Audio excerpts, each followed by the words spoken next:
Hello दोस्तों, नमस्कार। मैं हूं आपका अपना क्रेजी रिपोर्टर और स्वागत करता हूं आप सभी का अपने इस यूट्यूब चैनल पर। और आज के इस वीडियो में मैं बात करने वाला हूं बॉलीवुड क्वीन कंगना रनौत के बारे में। जी हां दोस्तों, वीडियो में अंत तक बने रहिए मेरे साथ। तो दोस्तों, जैसा कि आप जानते हैं, बॉलीवुड क्वीन कंगना रनौत पिछले काफी समय से सुर्खियों में बनी हुई हैं।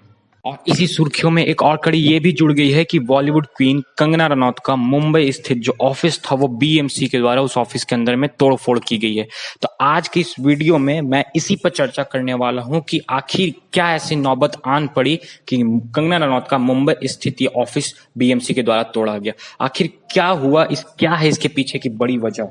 तो दोस्तों, मैं आपको बता दूं कि ये पलटवार की जो ये शुरुआत होती है वो शुरुआत होती है दिवंगत अभिनेता सुशांत सिंह राजपूत के निधन के बाद से। जैसा कि आप जानते हैं कि दिवंगत अभिनेता सुशांत सिंह राजपूत का निधन हो गया था 14 जून को। हालांकि अभी तक इस बारे में अभी तक कोई ऐसा एक स्पष्ट एकमत राय प्राप्त नहीं हुआ है कि आखिर उनकी मौत के पीछे का कारण क्या है। अभी भी लोग कई तरह के कई सारे तर्क बना रहे हैं, लेकिन ये जो भूचाल आया है ये आया है सुशांत सिंह राजपूत के मौत के बाद से।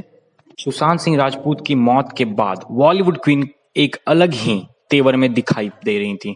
पहले उन्होंने नेपोटिज्म को लेकर के बॉलीवुड पर तंज कसा, लेकिन जैसे ही सुशांत सिंह राजपूत का केस सीबीआई को हैंडओवर होता है, सीबीआई और ईडी मामले की जांच पड़ताल कर रहे होते हैं और वे कहीं ना कहीं लिंक पाते हैं ड्रग्स को लेकर के। और जैसे ही ये मामला एनसीबी के पास पहुंचता है तो बॉलीवुड क्वीन कंगना रनौत का एक बार तेवर फिर से बदल जाता है। और इसी को साथ लेकर के जहां वो पहले नेपोटिज्म को लेकर के बॉलीवुड के माफियाओं को घेर रही थी, अब उन्होंने ड्रग्स को लेकर के कई सारे सितारों के, कई सारे बॉलीवुड स्टार्स के नाम को उन्होंने अपने ट्वीट के साथ जोड़ा। और ये जो वाद प्रतिवाद, ये जो वार पलटवार की शुरुआत हुई, ये कहीं ना कहीं इसी के साथ शुरू हो गई। उन्होंने कई सारे बॉलीवुड सेलिब्रिटीज को ट्विटर पे ट्वीट करके उनको टैग करके उन्होंने उनसे ड्रग्स का टेस्ट करवाने को कहा। इसी के साथ उन्होंने मुंबई पुलिस एवं वहां की सरकार को लेकर तंज कसा कि वे ठीक ढंग से काम नहीं कर रहे हैं। और बस फिर क्या था, मुद्दा यहीं से शुरू हो गया। और संजय राउत, जो कि शिवसेना के सदस्य हैं और काफी एक कह सकते हैं रेपुटेटेड वहां के व्यक्ति हैं संजय राउत और कंगना रनौत के बीच वाद प्रतिवाद, वार पलटवार की शुरुआत हो गई। क्योंकि ये पलटवार की शुरुआत हुई तब जब कंगना रनौत ने ये एक बार बोला कि उन्होंने ट्वीट किया कि मुंबई अब पहले जैसे नहीं रही, मुझे अब मुंबई से डर लगने लगा है, मुंबई मुझे पीओके जैसा लगने लगा है। इसी के साथ संजय राउत का वापस से पलटवार होता है कंगना रनौत पे कि अगर आपको मुंबई से इतनी ही तकलीफ है तो आप मुंबई मत आइए। बस फिर क्या था, कंगना रनौत भी कहां चुप रहने वाली थी। उन्होंने वापस से पलटवार किया संजय राउत पर। उन्होंने बोला कि किसी के बाप का नहीं है मुंबई, मैं मराठा हूं और मैं मुंबई आऊंगी, मुंबई ने मुझे इतना बड़ा स्टार बनाया है। और इसी के साथ उन दोनों के बीच का यह वाद प्रतिवाद बढ़ता गया और बढ़ते बढ़ते एक मौका ऐसा आया जब कंगना रनौत को संजय राउत जी ने हरामखोर लड़की तक कह दिया, जिसको लेकर के उनकी चारों तरफ आलोचना भी हुई। लेकिन बाद में उन्होंने अपना रुख स्पष्ट किया कि हरामखोर से उनका मतलब एक नॉटी गर्ल के रूप में था।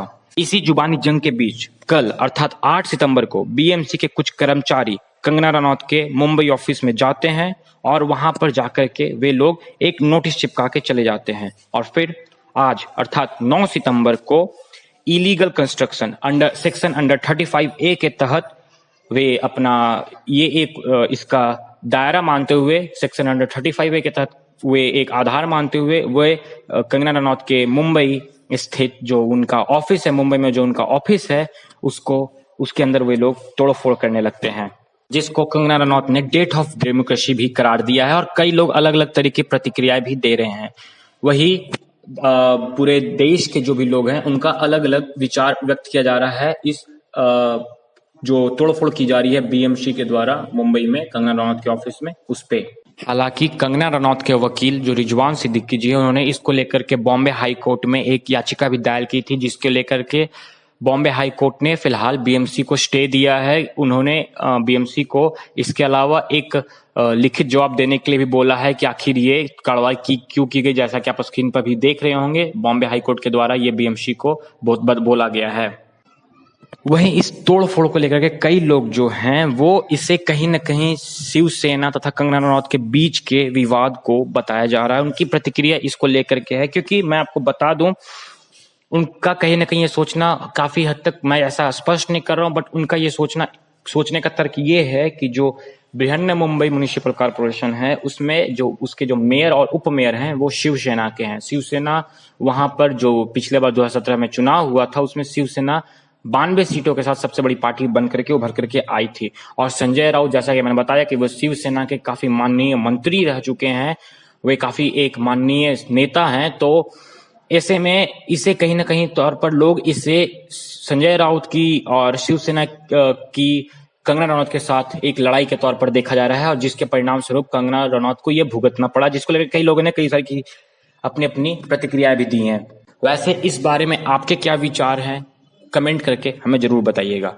तो दोस्तों, ये थी आज की वीडियो जो कि बॉलीवुड क्वीन के ऊपर थी, जो कि ये जो आज की इस वीडियो में हमने पाया कि कैसे शुरू हुआ ये वाद प्रतिवाद, ये वार पलटवार का खेल, और कैसे कब जाकर के ये होगा खत्म, ये आगे देखना काफी दिलचस्प होगा। वैसे अगर आपको ये वीडियो अच्छा लगा तो कृपया इसे लाइक कीजिएगा, शेयर कीजिएगा, और हाँ, चैनल को सब्सक्राइब करना बिल्कुल मत भूलिएगा। धन्यवाद।